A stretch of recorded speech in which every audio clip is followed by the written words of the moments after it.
It's crazy to me that we are put in the same boat as murderers, as, warfare and violence, right? Me wearing a dress, me wearing makeup, me with, using she, her is on the same level as, other deplorable acts. Hello there, I'm Lloyd Evans. Welcome to Ramacrow. Today, I'm absolutely delighted to welcome to the channel Trent Coleman and Hayley Polykarpos, who are going to help me understand more about transgender issues. Welcome, Trent and Hayley.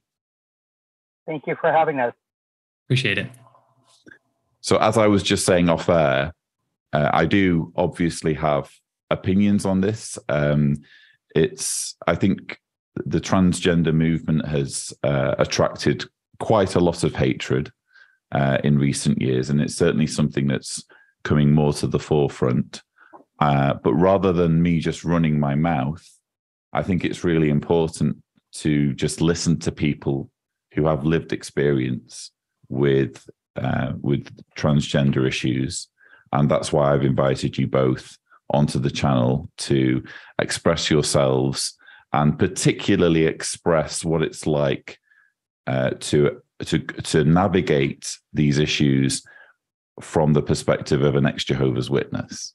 So I don't know who wants to go first, but could we just perhaps learn a little bit about how you both became involved in Jehovah's Witnesses? You want to go, Hayley? Go ahead. Go right ahead. Okay. Well, my parents were Jehovah's Witnesses, and my mom started studying with my grandmother when I was about 8 years old. And then I was baptized when I was 12 years old and stayed with the organization until I originally came out as lesbian. And that was, when was that? 2005, I guess. So 2004, something like that. So a while back. I'd always known that I was transgender, but hadn't gotten to that point of doing anything about it as of yet. But just so that I don't babble on, that was an answer to your question. So 2005 was you were disfellowshipped? No, I refused to have that label given to me. Okay. I started doing the fade. And ironically, my husband at the time, the father of our 3 children, we came out to each other. So that's probably why the marriage worked as long as it did, is she's gay, but I am not gay. But there you have it. Sure. So no, okay. We both did the fade, and we had brothers come by maybe once or twice to kind of check on us, but we just basically stopped going to meetings. We sat down and spoke with our children, told them we weren't doing this anymore. Had our first Christmas, all that sort of thing. Did the kids' birthdays. And if you don't mind me asking, how were the children when you spoke to them? Well, when we first came out to them, they were okay. Steve and I had agreed to stay together because our kids were still relatively young. Our oldest was 16 at the time. And so we agreed to stay together, and we put each other through college. So that way I would have a way to support myself. And then he would also be able to go live his dream. His dream was always to go overseas and teach English. And so he moved to Taiwan after getting laid off at the lumber mill he was working at. And so that was a lot for the kids to handle. That was all within just probably about 4 years, So our oldest one was over 18, but the 2 younger ones, and we just made it happen, made sure we did calls with their dad, made sure they understood that their dad wasn't abandoning them, that we were still there for them. I was with a partner at the time, and my children really loved her. So they were okay. Okay. We came out as gay. But I'm not. That's sure. Well, I'm glad that conversation went well. Hayley, perhaps you could explain a little bit about your background with Jehovah's Witnesses and the way you were able to navigate this issue. Sure. So I was born in the organization, into a family, generations, been Jehovah's Witnesses. Majority of my aunts and uncles are still witnesses. I have a ton of cousins who are witnesses. All my brothers and sisters are witnesses. I was baptized in the summer of 2014, like at the age of like 15, 16. Afterwards, started to figure out some things that I was feeling, starting to put the language to it. By the time I was sort of 2021, I had known that I was a trans woman, but still carried around the sort of the overbearing weights of still having to be a witness, to put up with the requirements that involves, not being able to live the way I really, really wanted to deep down. And then the end of 2021, sort of amidst a lot of emotional turmoil, my older sister, who was fighting cancer at the time, she sort of had a talk with me, because I came out to her just in a point of desperation. And she sort of gave me the talk I needed to really do what I need to do to feel comfortable in my body. So after that, it finally hit me. I was like, all right, this is what I need to do. I started taking the steps to transition in secret. So for the next little less than a year, went through the process of getting new employment, since I was working with a Jehovah's Witness family at the time, going about kind of doing things to make myself at home, my body, growing out my hair, that kind of thing. Secretly going out, as Hayley, using Hayley, while still presenting as male to my family and the rest of the congregation. That was until mid-October of last year, when it was found out that I was doing all that. I was outed. They contacted the elders, and I was disfellowshipped in a little less than a month. And then about a few days after I got disfellowshipped, I was forced out of the house. And so that's where I'm at now. Yeah. Wow. Okay. So if you don't mind me asking, you say you were disfellowshipped. You were disfellowshipped simply for being transgender, or was there more to it than that? It was specifically me not willing to sort of change my ways. Because at that point, this was my plan all along. I knew that kind of one way or another, if I could have soft faded, I would have for sure. But at that point, I was kind of ready to just move on. I wasn't going to go back in the closet. I wasn't going to lie about anything that had happened. So when the elders kind of approached me and was like, hey, like, what's going on? I told them the truth. I was like, this has been happening for the last few months. I'm not interested in keeping up this charade anymore. So you guys do what you have to do. And they did. Okay. Well, that's interesting, because I'm trying to approach this from the perspective of kind of the doing things by the book if you're an elder. Right. And there isn't really a section that I'm aware of on how to deal with transgender people. In fact, one of the curious things about the organization's literature through the years is how they've been pretty much silent on it until very recently, which we'll get to.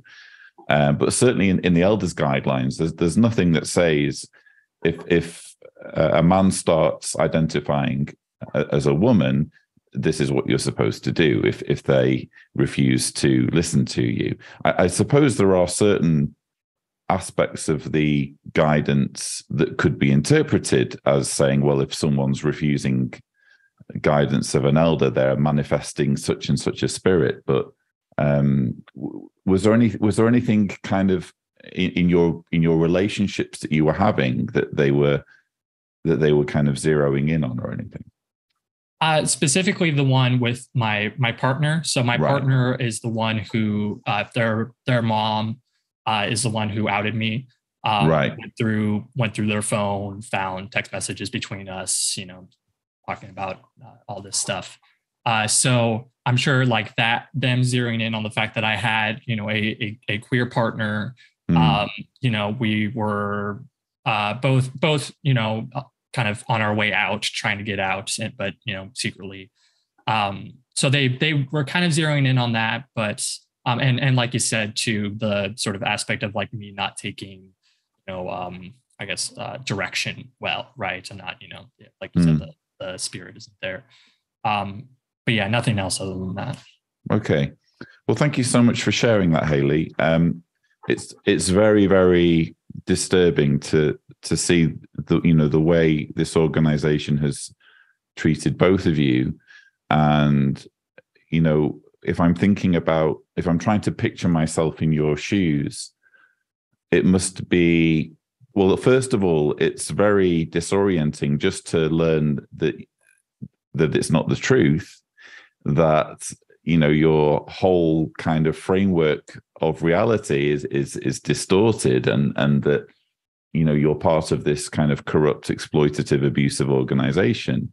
But added on top of that, years of being inside and essentially being persuaded to hate yourself for being the way you are, that must be torture, mustn't it? Yeah, absolutely. And I will say that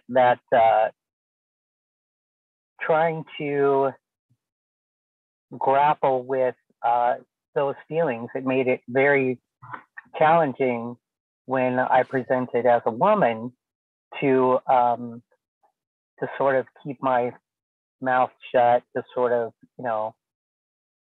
while I was never disrespectful of my husband's role as head of the house. He had a sister who was very, and I didn't like that. So, I mean, I was okay with my headship part, but when elders started getting involved and I could kind of go toe to toe, then sometimes because I had a stronger personality, it would be perceived as, overstepping sister kind of thing, So that part was definitely challenging. And then just wrapping your head around, because I always knew that I was attracted to women, but there really wasn't, I was born in 1963. So, there really wasn't a whole lot of information out there, and so, yeah, wrapping your head around that was very, very challenging indeed. And Hayley? Yeah, with my experience, the weight of sort of knowing that everyone around you, one way or another, if you were to live the way you wanted to, wouldn't want anything to do with you, was crushing towards the end. Like, all these friends, family members who I had to grapple and sort of internalize the fact that, because of this organization and its teachings, are going to distance themselves from me out of love, right? That was brutal. Growing up too was hard, and going on the romantic side of it, still being attracted to women and sort of them presenting people. It's different, as a straight male than as a lesbian or a trans woman as a lesbian. There are two different relationships. You're looking for different things in partners. So me trying to look for, possible partners, even before I was sort of out to myself, before I had the language to internalize that, was difficult. And for a while, I thought I was broken. I thought I would just have to kind of stay lonely because I couldn't make it work. I didn't feel right in any of my relationships. I left a few just because they just, at the end of the day, didn't feel right. And the reason they didn't feel right was because I didn't feel right, and that the framework within dating in the organization wasn't right either. So that was a hard aspect as well. Sure. And if I can ask, do both of you consider that you have had or do have gender dysphoria? Oh, without question. Mm. I feel so sorry for my girlfriend who was a lesbian. Within our relationship, it was, I mean, poor thing. It was like walking on eggshells. I'm like, don't touch me like this. Don't touch me there. Don't do this. It was awful. It was absolutely awful. And yeah, so absolute gender dysphoria. And I didn't realize how much because, you know, when I've been with Steve, you're just kind of doing your Jehovah's Witness obligation. You know, it was never great for me, but it was kind of like, well, this is what we're supposed to do. And we wanted to have kids, and this is the way you have kids. So it was more like that. But then when I was actually with a woman and we were together off and on for about 7-8 years, yeah, poor thing. That's when the dysphoria absolutely came out, because she would want to touch me as if I was a woman, and I hated it. I hated it. So that, yeah, poor thing. Okay. And that kind Hayley? That kind of justifies what Hayley was saying about looking for different things in different partners, right? Because it's a different relationship, especially when you're talking about the intimacy, sexual part of it anyway. Sure. And Hayley? Yeah, when I was still in the organization and still trying to kind of make it work as just a, you know, normal, you know, brother, right? It felt like a curse that I couldn't shake for the life of me. No amount of prayer, no amount of study, no amount of, you know, I confided with a few friends and a very trusted elder about it. No amount of their help could make me feel any better. Because those weren't the solutions. The solutions was embracing it and not smothering it down and burying it, hiding it. Because at the end, it's just going to make you miserable. I was miserable because of the dysphoria. So, and immediately upon sort of not only coming out to myself, but like sort of deciding that I was going to start transitioning, immediately that mental fog started to lift, started to feel better. That was before any medication. That was before I went to a sort of a gender affirming therapist. Just that sort of internal dialogue that I had with myself, knowing that I was going to take this journey and make things right with myself and start to love the real me, was liberating. It was amazing.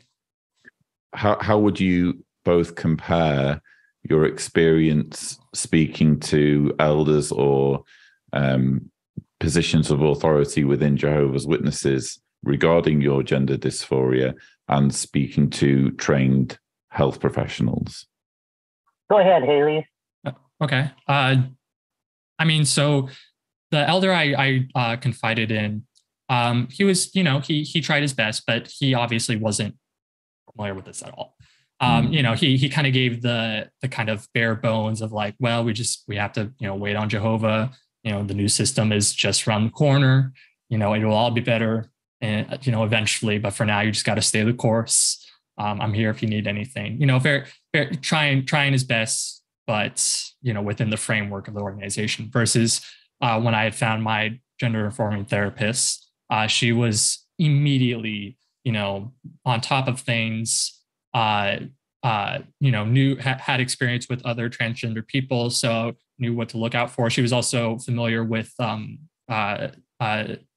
people dealing with religious trauma, so we talked about that a lot, and just night and day difference of someone who knew what they were talking about, someone who could be loving and encouraging to that side instead of just like sort of sweep it under the rug like the elder was. Sure. And Trent? And I had, so I'm walking through a thrift store in the town where my children live, which is where I was last attended at Kingdom Hall. And there was an elder walking around in the thrift store. that we had been very good friends. And I'd seen him before and kind of walked away because I just wasn't in the mood, I guess. But this particular day, it was probably a day or two after I'd taken a testosterone injection. So I felt empowered to, approach him. And so I said, hey, Bill, how you doing? And he turned around and looked. He goes, hey, how are you? And he said, I'm not sure I recognize you. Did we work together at the mill? It's a lumber mill town. I said, no. And I had already had a picture on my phone of myself and my ex-husband. And so I said, do you remember this person? And he looked there, and then he looked at me and he kind of jumped back. And I was like, come on, Bill, you can't possibly be surprised. And so we had started talking, and, he was trying to encourage me, you could come back to the organization. And I said, really, I could? You mean I could put on a suit and tie, I could shave off my beard, and I could just come back? No.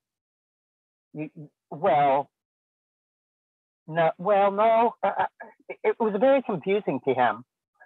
And he hadn't really thought that through. No, no, he had not thought that through at all. And so I said to him, well, what is the organization's stand on that? And he said, well, you would have to, go back to how you were born, And I said, well, really, Bill, I have gone back to how I was born, with a male brain and female body. Something in those chromosomes got screwed up. And so I have gone back to how I was born. And he said, well, no. And I said, well, listen, Bill, I already have a penis. So how is that going to work for me to just go back? Does that mean I wouldn't be allowed to date? Let's say I came in a dress, which is kind of funny because I told him, I said, Bill, you remember how, I always felt like a linebacker in drag, honestly. I would wear a dress. And I forever have sisters saying, sit like a lady. And, it's anyway. So Bill said I could write to the society and ask the society the specific questions that I was asking him. And I said, well, how about this, Bill? You're the elder. If you're the one that's supposed to be shepherding, and I'm a member of a flock that has gone awry, and now you want to have the ability to shepherd me, then why don't you write to the elders? Why don't you find out what the information is?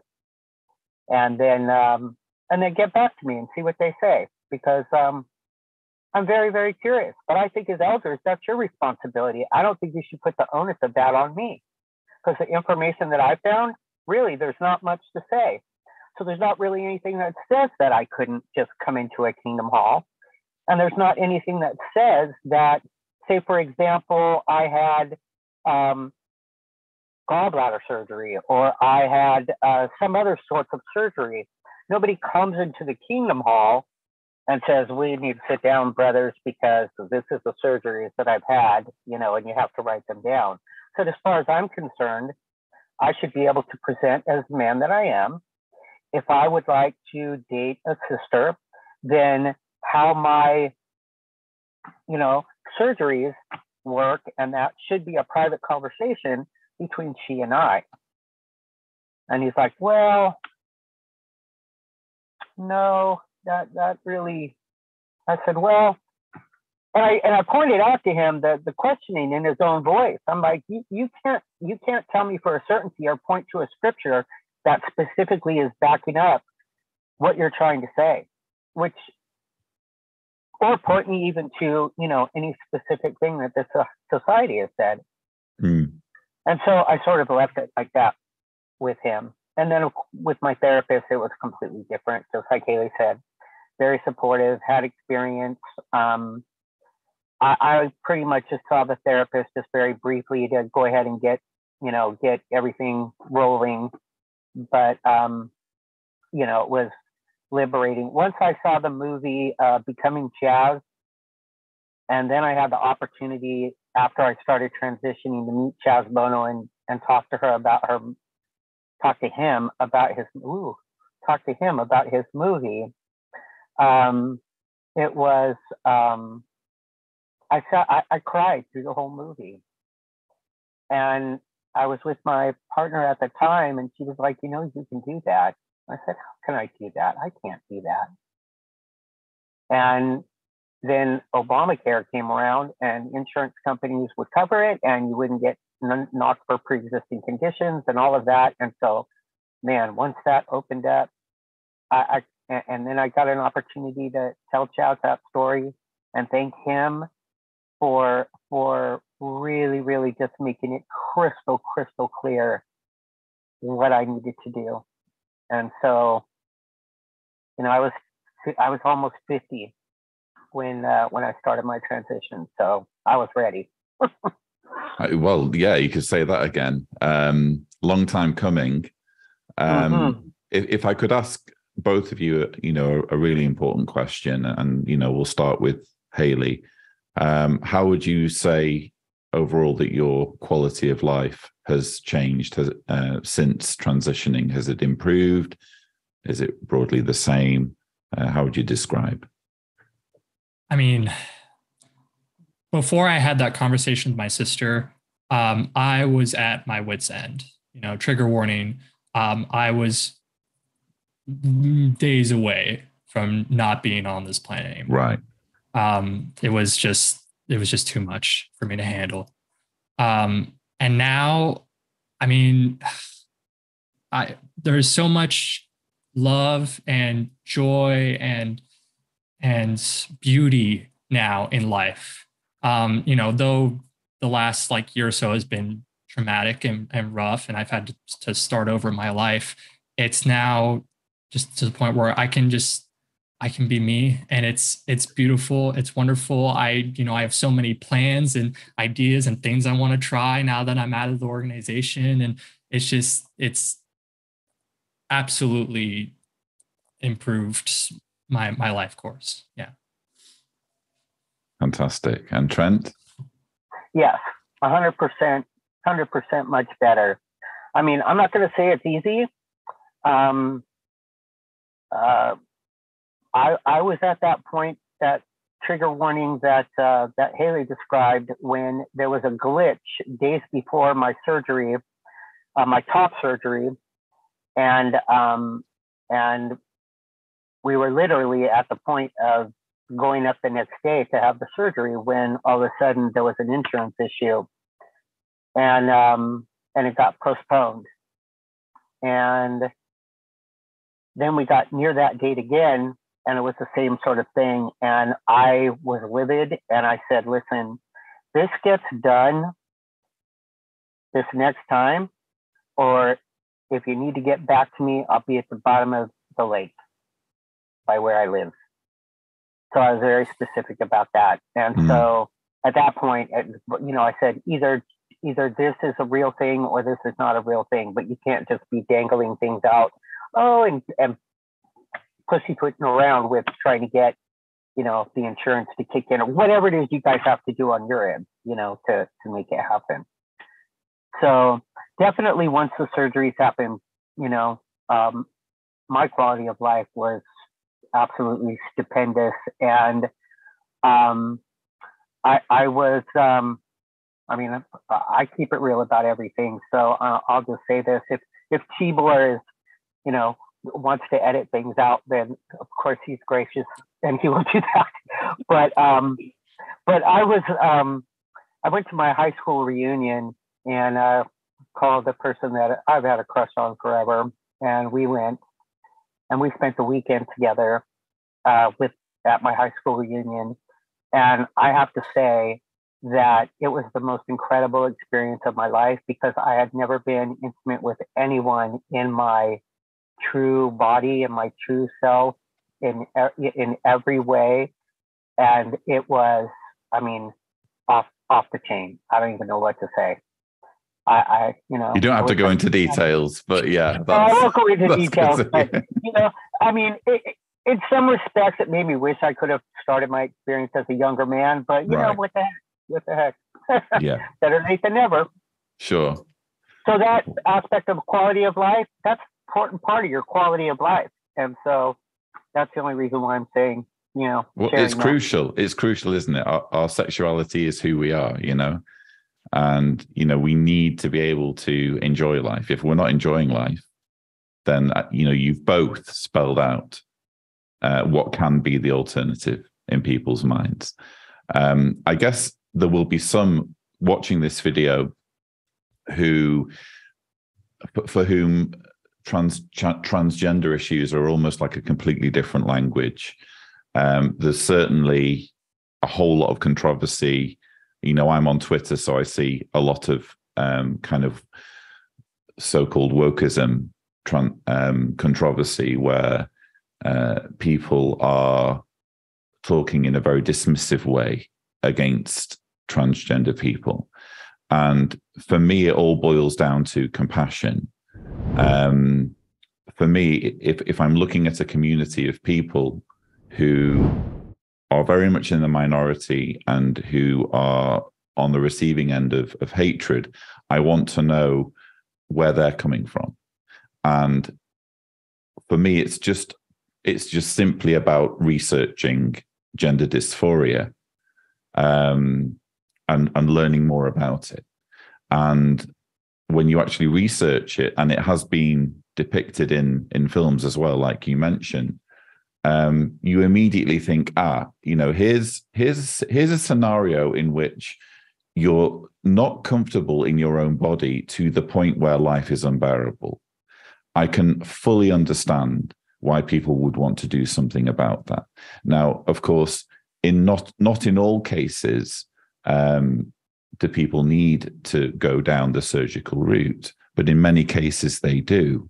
And to hear you speak, Trent, in the way you've spoken about how, it was do or die, is very, very helpful. And I'm wondering kind of how both of you feel about, the so-called, if we can call it a controversy, that, the language that's used against transgender people and some of the reasoning that's used to further polarize and further demean people in your situation. Well, one of the things that I'm going to say is I believe that 99.9% of what's being said is an attack on women. There is nobody anywhere that I go that is going to look at me and expect that I'm going to walk into a woman's bathroom. They're just not. And I'm 5'7", so I'm not a particularly tall man, but no one's going to say anything. But as a trans woman, if I'm 6 foot tall, wearing 2-inch heels, or have an Adam's apple, or, some other indications, that's where the issues come in. And in my talking with other people, it's so much more a woman's issue. It's just, it's labeled as a trans issue, but I'm telling you, it's all, in my opinion anyway, directed at disrespecting women. Hayley, how do you feel about that? So, how do I put this? At the end of the day, a lot of that is rooted in a lot of the transgender hates, the targeted attacks, especially as of recent, of the last maybe 5 years, give or take, is rooted in the usual sort of misinformation and willful ignorance, as well as just another sort of method, to me at least, of using a minority as a scapegoat, right? We are vilified. We are men in drag, right? Coming to be rapists and other deplorable things inherently, which is just awful that you just think of that of all of one group, right? Just inherently, that is just a complete bias. And like you said, a lot of that just comes down to just being compassionate and listening to what we need, right? If we tell you what we need is bathroom protections or easier methods of getting the medical care that we need, then we should be able to get it because we need it. And we know what we need, right? We live this experience every day. We see our friends, our fellow trans friends, struggle and bear and just fight just to exist. And so we know exactly what we need, and other people shouldn't have to gatekeep that. So when it comes down to it being a controversy, it's funny because all we're doing is trying to exist. We're just trying to live our lives, right? We're just going through the motions like everybody else, figuring things out. And when you say that, you literally mean that, because you've both said in what your previous comments that it was basically do or die. It was you were at a point, both of you, where suicide was a serious option. So you're not kind of exaggerating when you say that you just want to exist. Yeah. It's all we want. And not only us two, but just not every trans person has to deal with that, obviously, but so many of us do. And it's a shame that a lot of us don't get that care, don't get that love, and make a permanent decision to a temporary problem, say. So that's all we want. And the fact that there are lots of people who, on varying kind of degrees are either, unsupportive, going to downright hateful and calling for eradication, like in the States, makes life that much more harder for everybody when it doesn't have to be.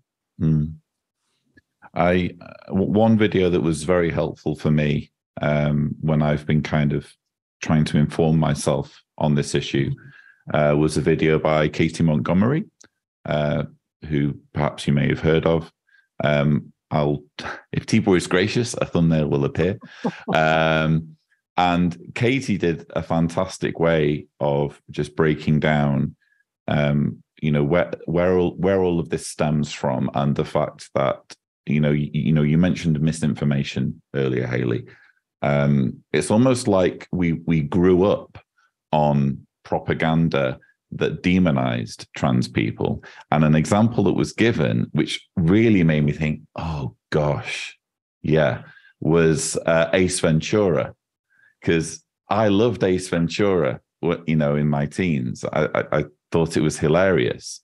But I think it's the first Ace Ventura film, the quote-unquote villain ends up being a trans person and is the butt of jokes and ridicule. That's the kind of media diet that I grew up on, and is kind of indicative of how an entire generation have been kind of trained to think. So the fact that, I guess we're always going to be able to anticipate some level of just bigoted people who don't want to have compassion for any reason. But the fact that so many people are able to have enough compassion to recognize that this is how they've been essentially indoctrinated by society is at least encourages me a little bit, even if I'm not in your shoes, if that makes sense. That does make sense. Yeah. Because if you think about it, at least since I've been alive, every time that transgender something would appear on television, it was always a man dressed like a woman, and it was usually in a comedy sketch. You think of that movie, what is that? Some Like It Hot? Some Like It Hot, yeah. Some Like It Hot. Yeah, there's also another movie, I guess, that was put out by the military where all there was men and women dancing together, but they were all men, and it was some sort of war. I can't think of the name of it, but anyway, Milton Berle there's another, it was just always that's sort of how it was presented, like a joke. So I guess all of a sudden, when now it's, something serious, then, people are going to go, wait, what? I didn't even know that can't be possibly serious. So, yeah, I think you're right. That definitely shows how things like media and so forth can inform our what do you call it? Our the way that we there's a word it's not coming to me, but anyway, inform us as to what's important, what's not important, or how we view things.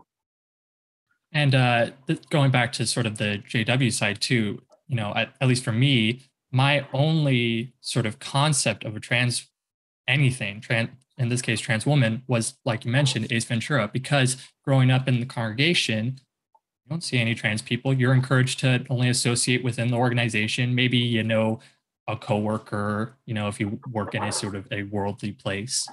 And so you don't get any sort of idea of what any of that really means. You kind of just, maybe you hear something in the news about Caitlyn Jenner or something, and you kind of just wave it off as the world's sort of, falling into depravity. And that's why representation is so hard and so fought for from queer people, not just trans people, but everybody on the LGBTQ plus spectrum. Because, kids especially need to know that what they're feeling is not wrong. It's completely okay, that you can live the life you want and be happy with it, whatever label you want to use. That is super important. And why, seeing more and more trans people in media, not only trans characters, but just trans actors getting, various roles in Hollywood and other places, is so encouraging and such a win for the queer community. I can imagine. What I would like to do at this point is get your reaction to some very interesting video footage. I don't know whether you're aware, but there was an annual meeting last year, the annual meeting for 2022 for Jehovah's Witnesses. I actually did a rebuttal to the live streamed version, and then after the fact, they edited the annual meeting to include a talk by Kenneth Cook in which he went on a rant about the LGBTQ plus community, including the trans community. If you don't mind, what I'd like to do now is play the clip. I'll allow you both to listen, and it'll be really interesting to get your input once the clip is over. So we'll do that now. Along with false religion, human society in general is gradually corrupting everything that Jehovah has set in place for mankind. We see it in their incessant nationalistic wars. We see it in their racial hatred and divisiveness. We see it in their promoting of abortion. We see it in their so-called gay marriage. We see it in the gender blurring that the world is promoting. You don't have to be a man or a woman, they say. You can be whatever you feel like or choose to be. Really? What does Jehovah say about that? At Deuteronomy chapter 22 and verse 5, he told the nation of Israel that, quote, "A woman must not put on the clothing of a man, nor should a man wear the clothing of a woman, for anyone doing so is detestable to Jehovah your God." If that is how the Creator feels about the switching of clothing, how much more detestable he must view the world's attempts to blur the lines of gender with false labeling. Recently, the World Health Organization adjusted its view of gender. It now states that, quote, "There are many genders existing on a spectrum from male to female." It added that gender identity exists on a continuum, and that sex is not limited to male or female. Again, really? Talk about an attempt to tear apart what Jehovah has made. So then even government agencies on a global scale are getting involved, and they are critical of anyone who does not adopt their warped view. So apparently it's a warped view to be supportive of the LGBTQ plus community. Safe to say there was very little, if any, nuance at all in Ken Cook's arguments there. It seemed to be just him talking about the issue and then saying, really. But I'm interested to know what both of you made of those words. It's crazy to me that we are put in the same boat as murderers, as, warfare and violence, right? Me wearing a dress, me wearing makeup, me with, using she, her is on the same level as, other deplorable acts that they demonstrate that the world is falling into more and more sin. It's crazy to me that, that is who we are, and that there's no hope for us, in the same way that there's no hope for a murderer or something even worse than that. So this reminds me of an experience I had with an elder last summer. I offer a transportation service to people going up to see Sequoia National Park. And this person rolled in, got in contact with me, and I went to go meet them. And took out my hand, shook his hand, and the first thing out of his mouth was, "Hey, do you offer a discount to the military?" And I said, "No." I said, my prices are low, and so I don't really. I said, "You know what though? If you need something from the store, I'm happy. That'll be my contribution to you being in the military. I'll, if you need to go to the store, we can run to the store," something like that. So anyway, we went the next day, went to up there, and he had talked quite a bit about his military service when we sat down and talked. Well, we were up there in the park, and I went to go take a picture of them. And when I held up his phone, I saw the icon for jw.org. And I said, after I took the picture, I said, "So are you Jehovah's Witnesses?" And he said, "Yes." And I said, "I saw the icon on your phone." And he's an elder. His wife had been a witness her whole life. They were retired and married. And they've been asking for a military discount. Wow. Oh my gosh. And went on about his military service. I would have never guessed. I would have never guessed until I saw that. And so when I told them that I used to be a witness, and they were trying to encourage me to come back. And so I said, "Well, here's the kicker." And then I told him, same story, that I was a transgender male. And so he tried to, they were very, very loving and kind. I will say that. I never felt harshly judged by them or anything like that. But they opened up saying it was the same sort of conversation. You could come back, and I'm like, "Yeah, but I'd have to wear a dress, and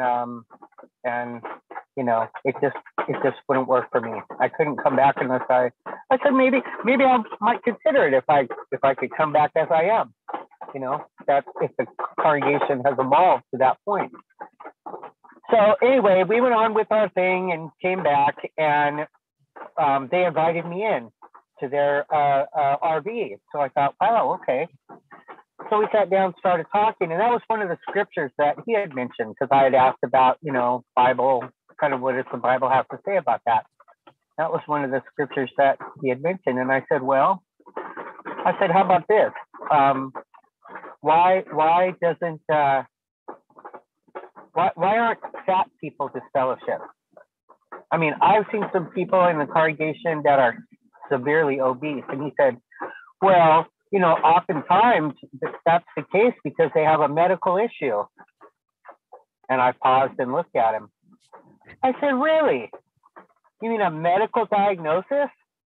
And there's actually like medical reasons for why they're fat, and there's actually things they could do medically, perhaps, to correct that. I said the Bible's pretty specific about gluttony, not just in the Old Testament, but in the New Testament as well. There's not anything that's really highlighted in any of Jesus' words about LGBTQ people, but there's a ton in there about fat people. So why can the organization extend grace or understanding or whatever to a fat person, but not do the same thing for a person with gender dysphoria? It's a medical condition. It's been documented. The treatment for that is hormone replacement therapy and surgery, and people can do what they need to do. And he could not say anything. So I encouraged him to do the same thing. I said, listen, you have been nothing but loving. I said, I would encourage you to really sit with that for a while, and then really write the organization and ask them why, and maybe list that example, because I'd be really curious to see what they would have to say about this medical condition and that medical condition intermingled among the same group of scriptures that they're trying to use to prove their point and be so anti-trans. So anyway, it was a really, really good discussion. We all left on very good terms. They said they would come back and visit and wanted to go back up again, and so to the park. So anyway, interesting though. But you raised an interesting point there that the Bible has a lot to say on theft, on stealing, on drunkenness, on overeating. It has absolutely zero to say on transgender issues, as far as I'm aware. And yet here we have a fairly lengthy rant by a governing body member that they've actually gone to the trouble of doctoring into their annual meeting. So in other words, this isn't a talk that was given at the annual meeting. They've doctored the recording to include it. Why do you feel they've gone to such lengths, Hayley, to include such hateful material in an outline that didn't originally include it? Because I'm sure, they're seeing the news, they're seeing things talked about, and they're like, we have to make a stand on this. Before that rant, I haven't checked in a while, but if you went onto the online JW library, the public one, if you typed in transgender or even transsexual, the kind of old term for it, all you got was one article in the 80s, I think, like the early 80s, about it was like a news piece on a transgender priest in Germany. That was it. That's the only public information, the only public sort of admittance that trans people even exist by the organization. Of course, there's the sort of internal letter that was circulated between I'm forgetting now, and Lloyd, you might remember which letter I'm talking about. That outlines, what if a trans person is studying and wants to become one of Jehovah's Witnesses, and talks about how, they will have to detransition, go about using the bathroom based on their birth and so forth, that kind of stuff. So my guess is they're trying to sort of really nail down any sort of gray area that there could be. Right now that they have taken a stand, for God supposedly, and there will not be any sort of compromise or any sort of support for trans people within the organization. Does that sound likely to you, Trent? I mean, it feels almost as though they're seeing the back and forth and the controversy among even what they would call worldly people regarding this, and it's almost like they're saying, "Hey, we want in on this. Here's an area in which we can identify as being, super pure in our adherence to the scriptures." Well, I could. I think I could go a little bit deeper on that with someone who would make that argument. It would be like, lording over it. Jesus spoke about that, right? Jesus spoke about flipped over the money changers table, and he was very, mindful of the people that were in charge, supposedly representing his father, and what they would do to the flock. Now, that was a very serious thing. So, when you read that scripture about, men who, what was that? You can't wear women's clothing, or I can't remember the exact quote. Help me. Somebody help me. What was the exact the Deuteronomy scripture, right? About man wearing women's clothing and a woman wearing man's clothing. Right. Okay. Well, I couldn't remember the exact quote, the exact quote of it. But I would argue that if that were done in a disrespectful way, in a bullying way, that someone would put on the clothing of another gender to make fun of a person that was presenting as that gender, then perhaps I could see the wisdom of that scripture, that we wouldn't want to be using that dressing like another gender to be bullying someone, or to be disrespecting them, and actually preventing them from ever being able to feel comfortable in having a relationship with Jehovah.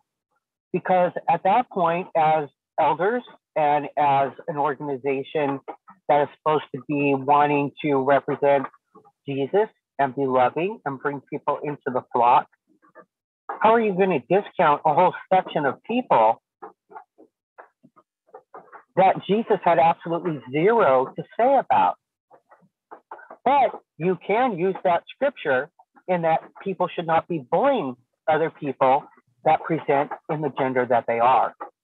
And to me, that would be the proper way to apply that scripture in harmony with Jesus and how Jesus would feel. My opinion, of course. But,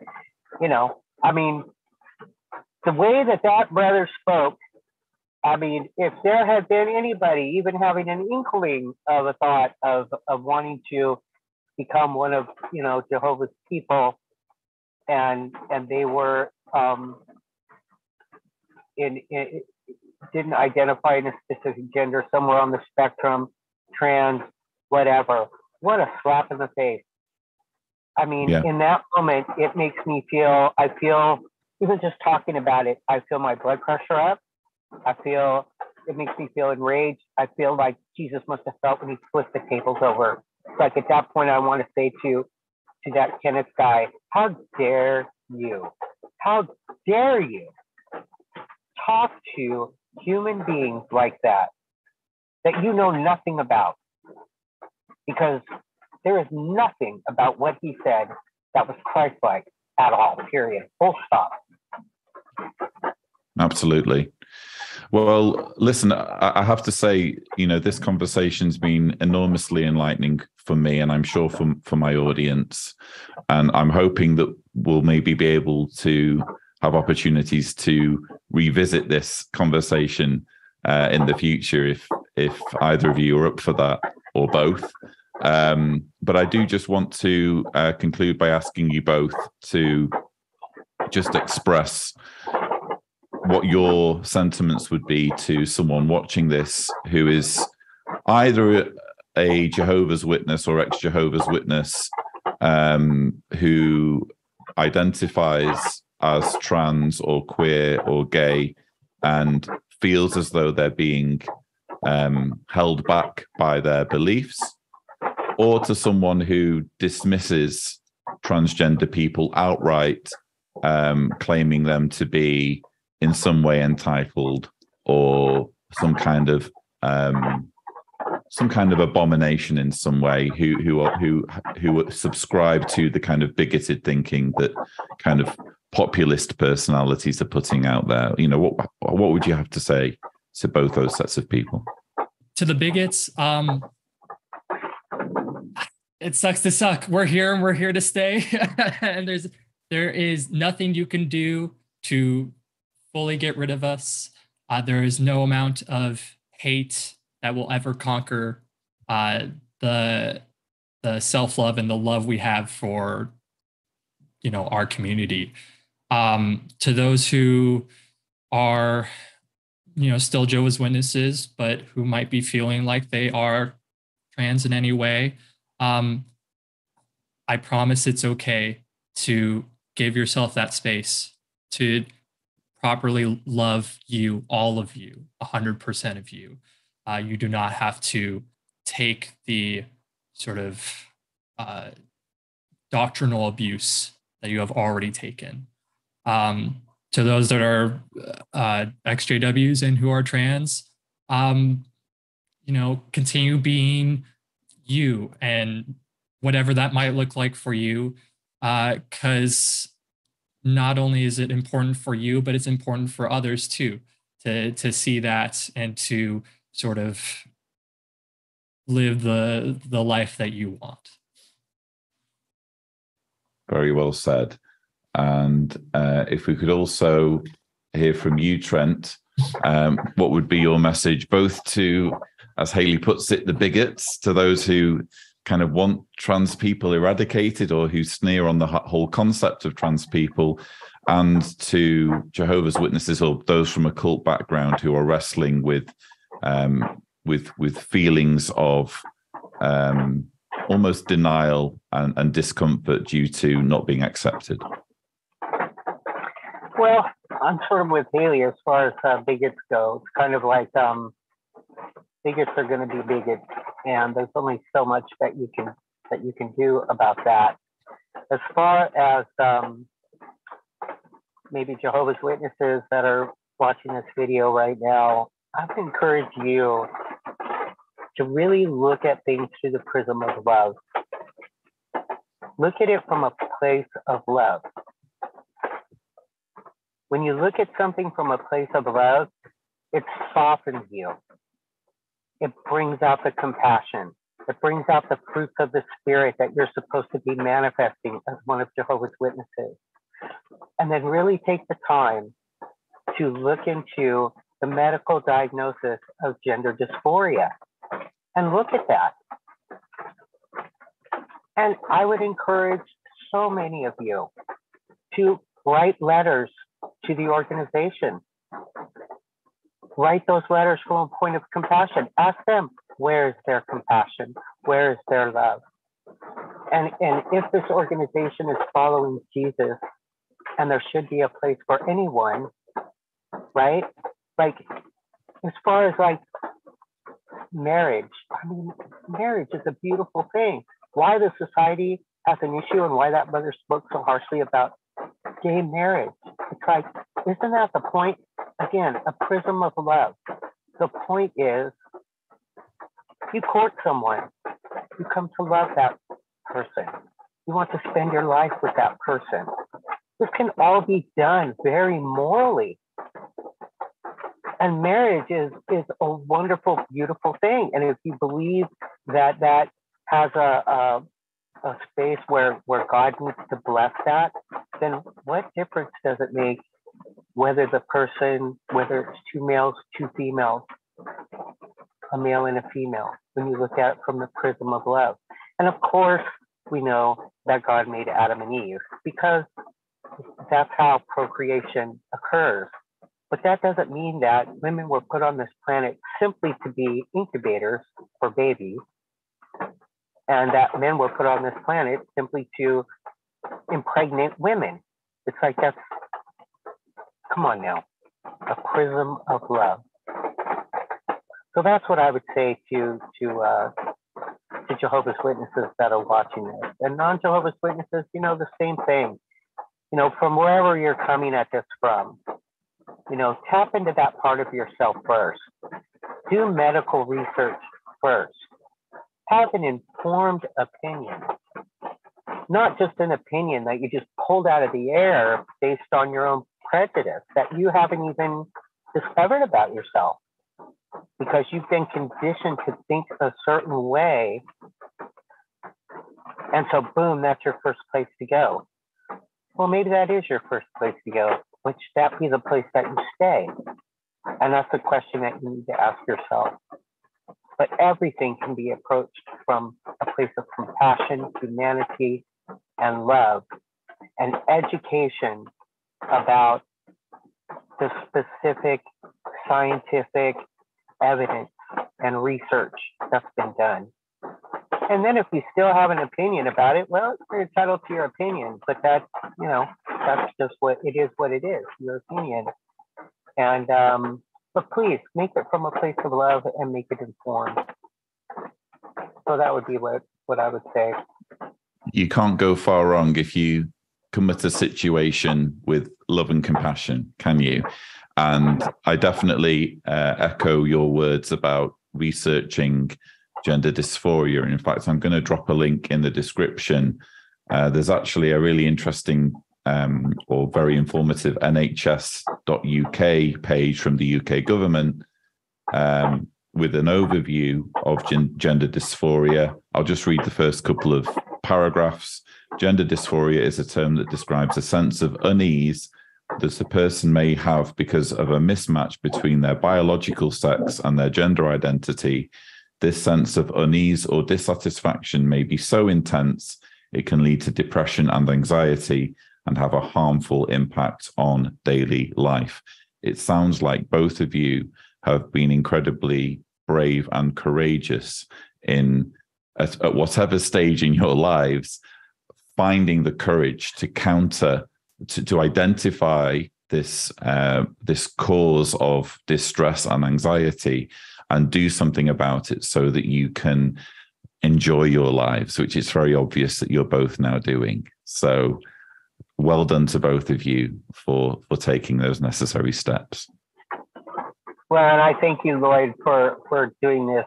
And I think that the folks on the channel that voted for this to be one of the topics that we brought up, because it is very under-discussed. But, it's understandable because there's not very many of us, there's not very many of us.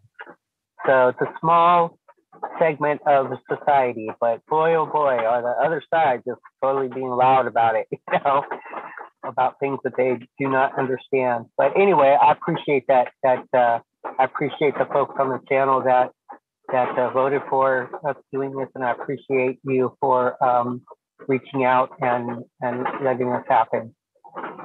My absolute pleasure. Thank you, Hayley, and thank you, Trent, for joining me. And I really do value the time that you've set aside, and I'm sure this will be helpful for my viewers. Appreciate it, Lloyd. Thank you so much for everything. Yes, thank you, Lloyd, very much. Thank you. So viewers, that's all we have time for. I hope you found this video informative. Don't forget that you can subscribe to the Lloyd Evans channel for more such videos. And as always, thank you for watching.